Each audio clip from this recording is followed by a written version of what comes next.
E hoje nós vamos falar aí de uma empresa do setor de varejo, né, mais especificamente ali voltado para o varejo esportivo. Então hoje a gente vai falar aí de SBF, né, que é a empresa responsável ali pela Fisia e pela Centauro, as suas principais marcas. Mas antes da gente partir para o nosso conteúdo, tenho que dizer que esse vídeo não se trata de recomendação de compra, venda ou manutenção dos ativos aqui apresentados. Também te convido a curtir, comentar e compartilhar esse vídeo. E se você ainda não é inscrito aqui no canal, inscreva-se para você ficar por dentro aí, né, das novidades do mercado financeiro. Também te convido a conhecer o nosso aplicativo do Análise de Ações, onde você tem o mercado financeiro na palma da sua mão e também o controle dos seus investimentos através da nossa função de acompanhamento de carteira de investimentos. É isso mesmo, você pode estar fazendo, né, ali o acompanhamento da sua carteira de investimentos através do nosso aplicativo de forma intuitiva e com integração diretamente ao site da B3. Dessa forma, trazendo todas as informações dos seus investimentos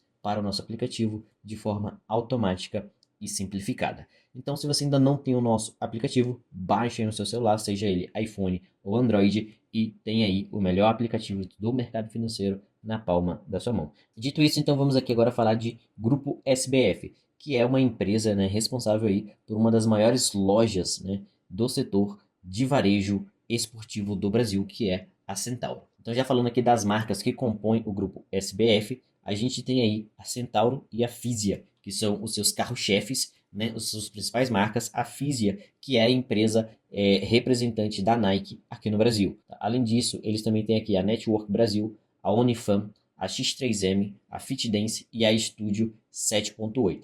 Então são diversas marcas aí, onde eles têm duas marcas mais conhecidas, né, um grupo aí bem diversificado em relação ao tipo de produto que ela entrega aí para os seus clientes. Agora a gente vai dar uma olhadinha na parte de estrutura societária, eu achei bem tranquilo. A parte de outros aqui, representada por 40,31% no total de ações da empresa. A empresa, ela tem aí apenas ações ordinárias, né? É novo mercado. E com isso, a gente percebe aqui que ela tem um free float super interessante. A Parcipar seria aqui o majoritário, com 32,82% das ações da empresa. Aí depois vem a GP com 20,01% e a Management com 6,86%. Então está bem distribuído aqui, né, e o mercado com uma boa parcela das ações da instituição. Achei aqui a governança da empresa atualmente ok. Então vamos partir agora falar sobre os resultados do segundo trimestre de 2024 do grupo SBF. Aqui eles trazem, né, uma visualização dos principais números da empresa. Vou começar aqui com os números do segundo trimestre de 2024 e depois eles trazem o fechamento semestral.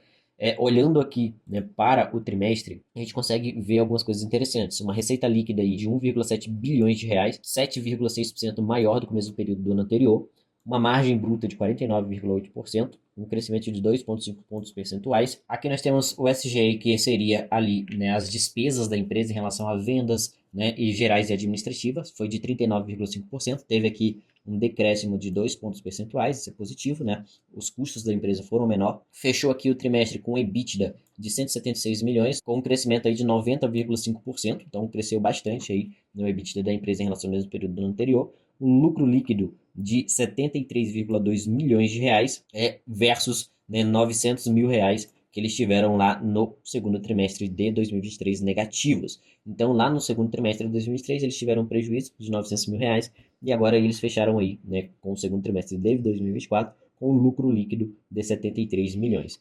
Eles tiveram aqui a melhora de 24% no ciclo financeiro, diminuindo aí em 41 dias a necessidade do capital de giro. Então, isso aqui é muito interessante. A empresa teve uma melhora significativa em seus números. É claro que a gente precisaria fazer um estudo mais aprofundado para entender o porquê dessas mudanças, né, o que foi feito, mas, no geral, né, para essa visão que a gente está buscando do resultado do segundo trimestre de 2024, a empresa veio aí, né, até com bons números. Agora a gente olhando para o fechamento semestral e comparando com o primeiro semestre do ano de 2023, a gente tem aqui a empresa fechando, né, o primeiro semestre com uma receita líquida de 3,2 bilhões de reais, um crescimento de 4,7%, uma margem bruta de 49,3%, né, um crescimento de 0,7 pontos percentuais. O custo, né, em relação às vendas e despesas gerais e administrativas da empresa foi de 38,9%, com um decréscimo de 2,4 pontos percentuais, né, semestrais. Em relação ao EBITDA, a empresa fechou o semestre com 335 milhões de reais, né, com um crescimento de 48,2%.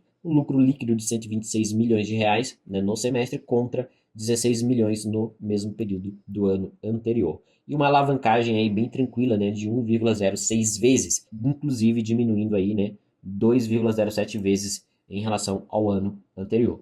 Ou seja, lá no primeiro semestre de 2023, a empresa estava com uma alavancagem acima de 3 vezes. E agora está com uma alavancagem abaixo, né, de 1,5 vezes, quase ficando abaixo de uma vez ali. Então, isso mostra que a empresa, né, teve uma melhora significativa, inclusive, em relação à sua relação de dívida líquida por EBITDA, né, diminuindo a alavancagem da mesma. Aqui a gente vai falar brevemente sobre alguns destaques da Centauro e da Fisia, que são as principais marcas da empresa. A Centauro trazendo aí, né, 859 milhões de receita líquida para a empresa, um crescimento de 7,1%, um crescimento de 7,7% nas lojas físicas, né, e 5,1% do canal digital. Então, um crescimento bem interessante aí nas duas vertentes da atuação. A margem bruta da Centauro fechou em 50,6%, né, estável em relação ao mesmo período do ano anterior. Em relação à abertura de lojas, né, G5, aconteceu uma no Shopping Vale Sul e a conversão da loja Morumbi aumentou aí o seu faturamento em 25% no mês, em relação ao mesmo período do ano anterior. Então, assim, algumas lojas melhorando aí, né, o seu faturamento, lojas inclusive em pontos importantes, estratégicos aí para a empresa. Aqui eles estão melhorando o ecossistema deles, né, inclusive fazendo com que as lojas se tornem pontos de retirada, né, das compras feitas através do digital e também um ponto de troca, né? Em caso a pessoa peça algum produto, esse produto chegue na casa dela, aquele produto não serviu nessa pessoa e essa pessoa pode ir até uma loja física e realizar essa troca do e-commerce.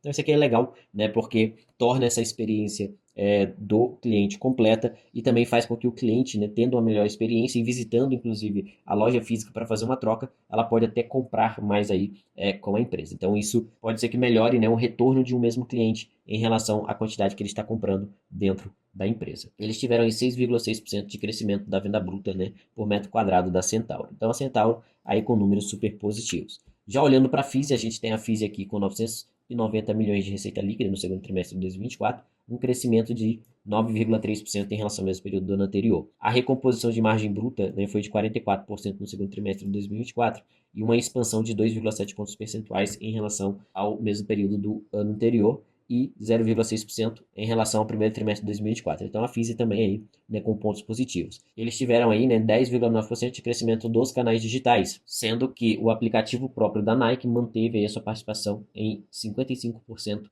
no 1P, né, forte aderência dos consumidores, e um crescimento de 9,6% nas lojas físicas, com a abertura de uma NDIS no Shopping Rio Sul e uma NVS no Outlet Imigrantes. Então, abertura de lojas da Fisia aí em shoppings e também em outlets. Eles tiveram aqui o evento Nike Rooms em São Paulo com a participação de 13 mil corredores, com um forte engajamento aí do público, organizada aí pela X3M, né, investida do grupo SBF. Então, aqui as outras vertentes de atuação, atuando aí em conjunto com a Fisia, né, para trazer essa aderência, né, essa participação aí dos clientes ou até de possíveis clientes para a empresa. Então, Fisia e Centauro vieram aí relativamente bem. Aqui a gente já dando uma olhadinha, né, no resultado consolidado, a receita líquida a gente vê que vem aqui com um crescimento super interessante nessa comparação desde 2019, né, saindo lá de 500 milhões para 1,7 bilhões aí de receita líquida, né, do grupo. O lucro bruto também cresceu bastante, saindo de 277 milhões para 853 milhões, com uma margem aí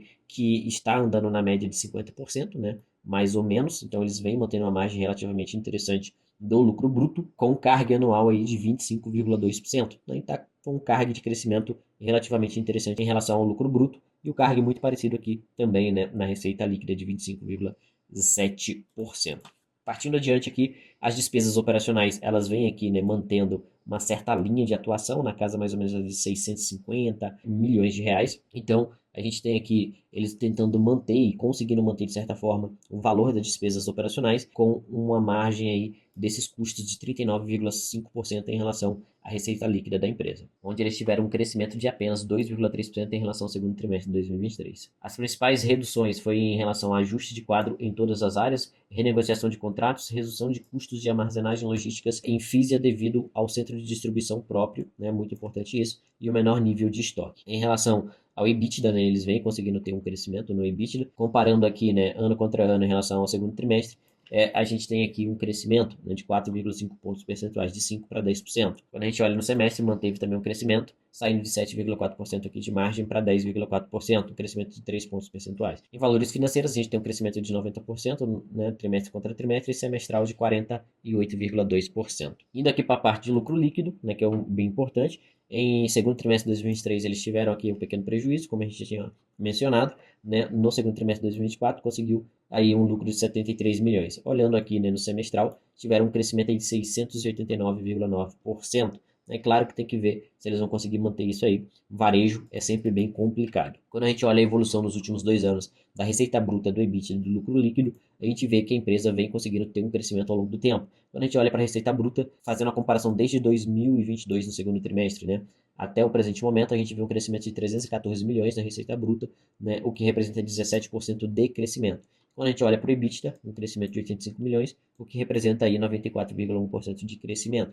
E o lucro líquido, né, aumentando aí 22 milhões, com um crescimento equivalente a 42,3%. Então a gente vê, né, que a empresa vem crescendo aí de forma consistente os seus resultados ao longo do tempo. Claro que alguns percalços no meio, como aquele prejuízo no primeiro tri. É claro que a gente tem que entender que é varejo, margens são apertadas e também tem ali alguns momentos que realmente acontecem, né, da empresa acabar passando por esses momentos difíceis. Mas a consistência no longo prazo, a gente vê que ela se mantém com um resultado relativamente interessante. Aqui a gente tem o fluxo de caixa, né, desde lá do segundo trimestre de 2023 até o segundo trimestre de 2024. A gente tem aqui a ação do fluxo de caixa operacional, o fluxo de caixa de investimento, onde houve uma diminuição do investimento, o que torna positivo dentro do fluxo de caixa. Tem as dívidas da empresa, a antecipação de recebíveis e a dívida de capital, que fazem aqui, né, a formação do fluxo de caixa financeiro, onde eles tiveram uma emissão de debêntures, né, de 300 milhões de reais, com um custo de CDI mais 1,4%, o pagamento de juros de dívidas, antecipação de recebíveis e o pagamento aqui. Então, ela saiu lá de um fluxo caixa livre no segundo TRI de 23 de menos 166 milhões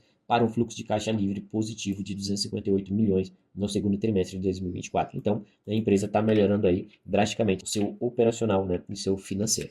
Quando a gente olha para o capital de giro, a gente teve diminuições em relação ao capital de giro, com o ciclo financeiro diminuindo 41 dias. Isso é melhor porque a empresa precisa se endividar menos, né? Ela precisa de menos dinheiro dentro do caixa de capital de giro e isso torna, né, o negócio mais eficiente. Quando a gente olha para o endividamento, como a gente falou, né, um decréscimo aqui gigantesco no endividamento, que representa a diminuição de 2,07 vezes em relação à alavancagem, né? Quando a gente faz a comparação da dívida líquida por EBITDA, e com isso, né, seria aí um decréscimo de 50% em relação ao valor bruto da dívida líquida, saindo de 1,5 bilhões de reais para 757 milhões de reais. Então, a diminuição aí bem relevante, né? Então, a empresa também vem tornando aí essa dívida mais saudável. Terminando aqui, né, o endividamento, a gente vai para o site de analisações, onde a gente pode ver a empresa sendo negociada a R$ 13,60, uma valorização aí nos últimos 12 meses de 5,84%, e no último mês valorizou aí 12,77%. Quando a gente olha o histórico aqui das ações da empresa, a gente vai conseguir ver que ela abriu capital, né, lá em 2019 a R$ 11,52. Quem entrou lá no começo está com um pequeno lucrinho aqui. Quem entrou pouco depois, a empresa chegou a ser negociada a R$ 42, né, desse pico até agora ela caiu bastante, né, chegou a ser negociada a cerca de R$ 6 aqui. Então quem entrou nessa parte mais elevada aqui, né, se a gente pegar e traçar aqui, quem entrou aqui nesse período, né, e manteve a empresa, está tendo aqui um prejuízo, certo? Quem entrou, né, lá na abertura de capital está tendo aqui, né, um pequeno ganho de capital. E quem pegou aqui nesse fundinho, né, se a gente traçar aqui, quem pegou aqui nesse fundo está tendo aí um pouco de sorte e talvez até realizando um pequeno lucro na empresa. Então a empresa deu várias oportunidades, tem aí uma certa volatilidade, né, o que é interessante para o negócio. É um valor patrimonial para ação de 10,69, então está negociando aí com PVP de 1,24 vezes, um PL com expectativa de 15,74 vezes. Né? Então a empresa é relativamente interessante. Quando a gente olha, né, aqui os resultados dela mais longo, a gente consegue ver, né, uma empresa que vem crescendo os seus resultados, principalmente a receita líquida ao longo do tempo. Esse único prejuízo, né, aqui em 2020, levando em consideração o anual, onde a empresa fechou, né, o ano aí com um prejuízo de 113 milhões. Desde lá, né, ela vem fechando todos os anos aí com lucro. E esse histórico é desde 2016. A margem da empresa é uma margem baixa, né? Setor de varejo, então é uma margem que vai ficar ali próximo de 5%. A dívida da empresa está um pouco elevada, a gente olhando no fechamento de 2023, mas a gente já viu, né, no segundo trimestre que eles conseguiram diminuir essa alavancagem deles.